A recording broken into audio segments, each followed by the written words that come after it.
Mariam Pierzadeh, grande connaisseuse de l'Iran, est avec nous. Bonjour Mariam. Bonjour Vous Julien. avez tout à l'heure commenté les funérailles en direct, les funérailles nationales d'Ali Larijani avec des milliers de centaines. Milliers, Oui, dizaines de milliers. voilà, on ne sait pas parce qu'en fait les images sont trompeuses Oui, puisque on a exactement. des angles qui sont qui ne sont pas larges.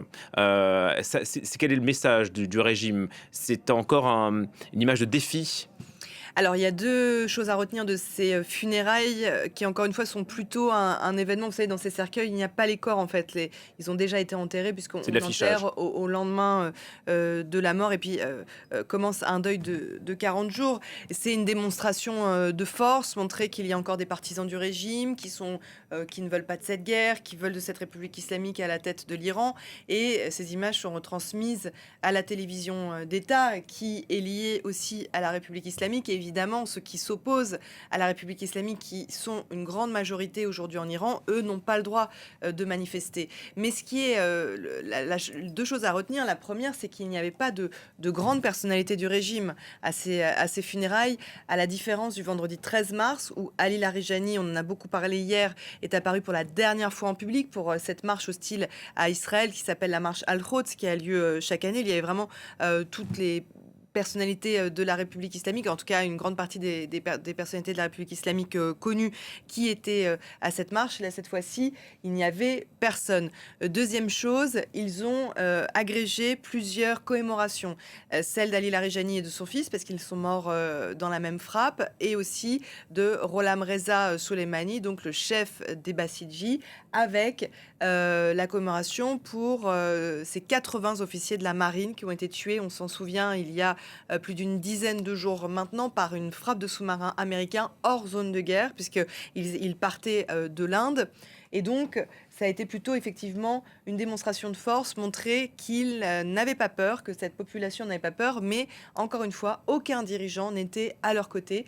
Donc, ils ont poussé cette population, ces partisans du régime, ou ceux qui appartiennent à ce régime, qui ne sont pas des personnalités connues ou des cibles potentielles, à aller dans la rue.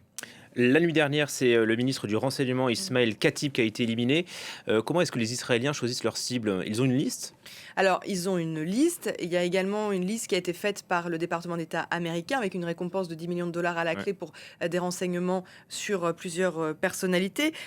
On a fait une liste, on va la regarder sur les personnalités importantes du régime qui ont été tuées en ces 19 jours de guerre. Il y en a 9. Donc évidemment, l'ayatollah Ali Khamenei qui n'a toujours pas été, qui n'a toujours pas eu ses funérailles nationales. Ali Larijani, donc, dont les commémorations avaient lieu aujourd'hui. Ali Shamrani, qui était le secrétaire du Conseil national suprême de défense, qui était le conseiller vraiment très proche d'Ali Khamenei, le ministre de la Défense et donc tout à l'heure Ismaël Khatib, le ministre des Renseignements de la République islamique. Encore une fois, c'est pas celui qui dirige vraiment les renseignements en Iran, puisqu'il y a 2 services de renseignement en Iran. Il y a celui de l'État et celui des gardiens de la Révolution. Et évidemment, celui des gardiens de la Révolution est beaucoup plus puissant. Donc, vous voyez, ces 9 personnalités et également le ministre de la Défense.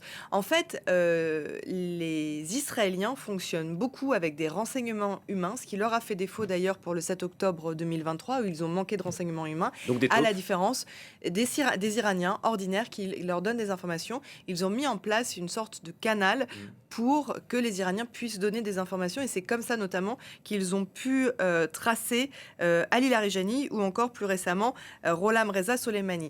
Ce qui apparaît des récits qu'on a de l'Iran ces derniers temps, c'est que comme les commissariats de police et tous les endroits où les forces de sécurité, les forces de police sont rassemblées, sont visés par des frappes, ces endroits sont désertés par les forces de sécurité. Donc elles se retrouvent en fait à devoir se cacher un peu partout, dans les hôpitaux, également dans les enceintes sportives. Il y a le grand stade Azadi à Téhéran, qui est le plus grand stade de la capitale où il y avait des meetings, notamment politiques avant, qui a été complètement rasé puisqu'il y avait des forces de sécurité qui étaient à l'intérieur.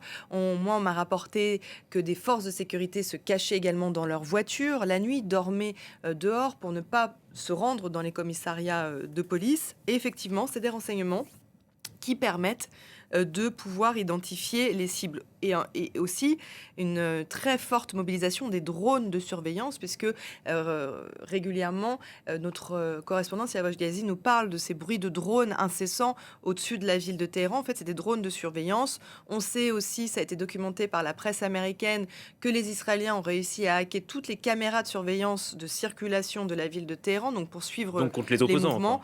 quoi. Exactement. Mmh. Et donc, le but aussi, ces 48 dernières heures, le but est un peu plus clair que ces derniers jours. C'est vraiment de frapper la force de répression de la République islamique, de frapper les forces Ouais. sécuritaires. On a vu ces frappes très chirurgicales, quasiment sur une voiture, sur une moto, sur un checkpoint, pour tenter de casser cette chaîne de la répression, justement. Là, les personnalités, effectivement, qui restent à éliminer, ça reste flou. On imagine que Mohammad Barer Khalibov, qui est un gardien de la révolution, qui est le président de l'Assemblée nationale iranienne, le Majles, qui a repris un peu le rôle d'Ali Larijani en termes de communication, et sur cette liste. On imagine que Abbas Araghchi, le ministre iranien des Affaires étrangères, qui négocie le nucléaire, donc qui est un peu aussi un pont de négociation et de dialogue et de discussion avec les Américains, notamment, peut être sur cette liste. Mais encore une fois, quel est le but de guerre? Quel est l'agenda? Il est différent des États-Unis et d'Israël. On sait que les États-Unis ne ferment pas la porte à des discussions. Ils veulent pousser en fait ce régime à discuter, mais il faut encore une fois parler avec la bonne personne. Et Ali Larijani avait été vu par beaucoup comme une personne susceptible de pouvoir faire office de dialogue. Donc ça veut dire que pour les États-Unis, on n'est pas vraiment dans un